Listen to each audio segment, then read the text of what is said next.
Colored pencil is often seen as an unforgiving media, like once you make a mark, you're stuck with it forever.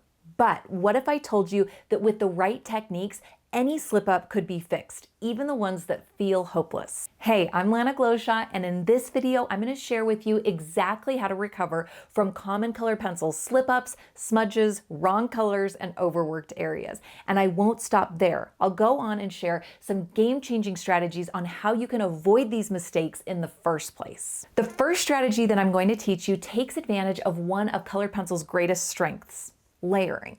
If you've spent any time with colored pencils, you know that their transparency lets you build up beautiful complex colors over time. But here's something even more exciting. Those same layering techniques can help you fix your mistakes. Here I'm drawing a simple sphere, but I noticed that it's lopsided. And instead of erasing or starting over, I'm just going to deepen the background color a bit.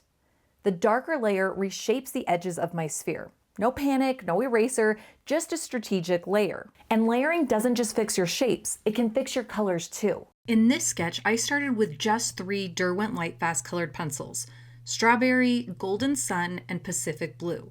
And instead of perfecting one tiny area before moving on to the next area, I'm building up the entire piece together, bit by bit. I'll lay down some color here, adjust over there, and keep everything super flexible. When you work this way, you're always leaving room to refine what you've already done. It becomes a conversation with your drawing and not a rigid plan. Working with a limited palette really supports mastering this type of layering because you can't just reach into your 120 pencil set and grab the exact color. You have to work with something that might not even be close and then shift it with your other colors. The more you practice this, the less you'll see wrong colors as mistakes. Instead, you're going to see them as opportunities. And as you continue to apply transparent layers over the top, you create something that is so much more interesting than just using that one perfect colored pencil. If you want to try this layering technique for yourself, using a limited palette is a great way to do that. You can download my free project guide, 3 Pencil Magic, in the video description below. This will help you refine your layering technique so that you can bounce back from some of those mistakes that are inevitably going to pop up throughout your drawing process. To get this strategy to work flawlessly, you need to apply light layers. Light pressure allows you to pivot and change directions as you work, and it also gives you the opportunity to lift your colors off. What exactly do I mean by lift? Well, let's break that down because this is one of the most important strategies you can use to fix mistakes and one of the most underrated. I'm talking about gently pulling pigment off the paper without rubbing. Traditional erasing can smear color or wreck the tooth, but lifting keeps the texture intact. My favorite way to lift light layers is with clear magic tape. Just press the tape down gently, hold a corner, and slowly lift. And if you're worried about it tearing your paper, it's never happened to me, but just test it first on a scrap piece of paper. Keep in mind that this strategy doesn't return your paper to bright white, especially if you have quite a bit of material down already, but it can lift enough pigment so that you can change directions or shift colors. In addition to tape, kneaded erasers can also help you lift the pigment off the paper. I use this technique mostly to lighten my initial step. And here is a tip for you to avoid proportional mistakes slipping into your work. Draw with something erasable. I do most of my initial sketches with Kohl Erase colored pencils.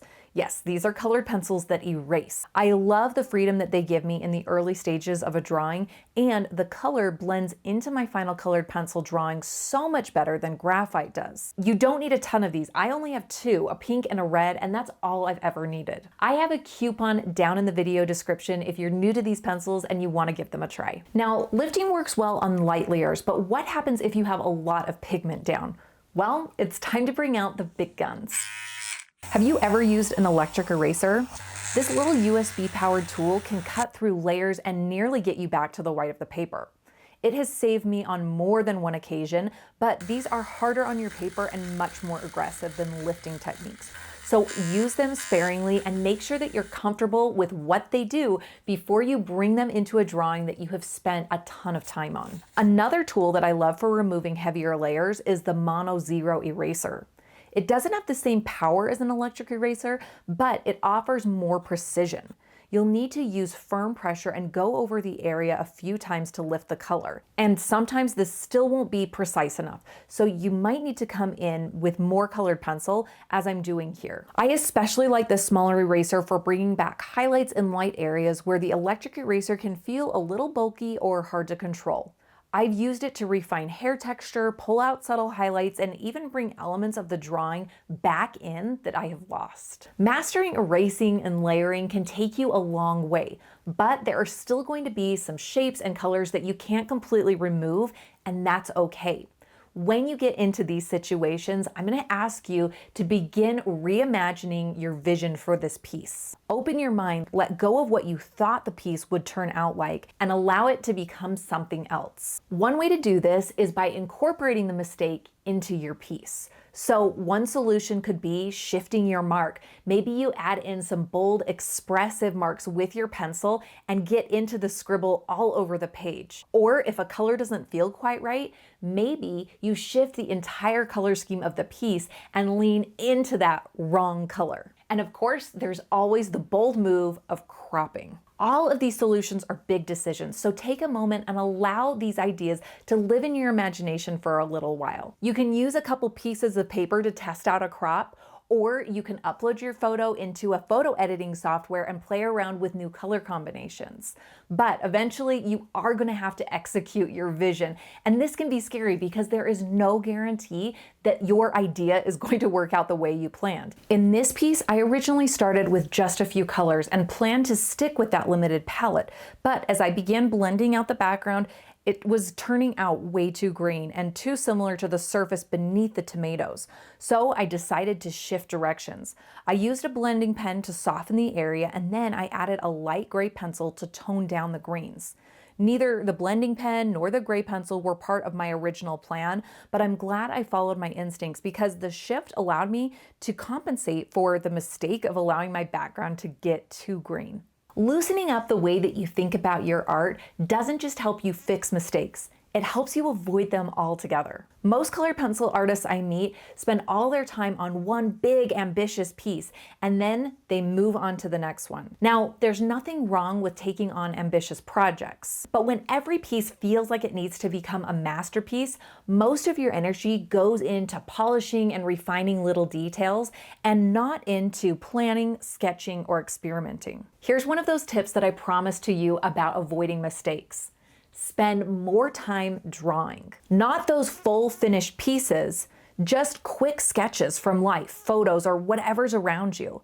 The more you practice, the better your proportions are going to get, and the faster you'll spot problems before they sneak into the later stages. I used to work the other way, pouring everything into those high-stake pieces, and that pressure kept me from exploring and growing. Now, while I still do detailed work occasionally, most of my time now goes into smaller studies, playing around with new techniques, or drawing just for fun. And most of this happens in my sketchbook. This shift changed everything. It helped me let go of perfectionism, overcome blank page paralysis, and build real confidence through repetition. That's exactly why the Color Lab, my signature program, happens entirely in your sketchbook. As I teach you about mastering color theory and layering techniques, I am also helping you develop a mindset of play, experimentation, and the joy of making art. Combine that mindset with strong technique and you become unstoppable. Learn more about the Color Lab and early bird registration down in the video description. Okay, I've got one more tip for you about avoiding mistakes, and it's a big one. If you want to set yourself up for success from the very beginning, you need to start by organizing your values. That means mapping out the lights and darks before you add color or start rendering. Think of it like creating a blueprint. When you start by organizing your values, you'll understand how the whole drawing is structured, and you'll avoid the confusion and overwhelm of jumping in too early. If you want to master value and learn one of my favorite exercises for training your eye to see value like a pro, then you need to check out this video next.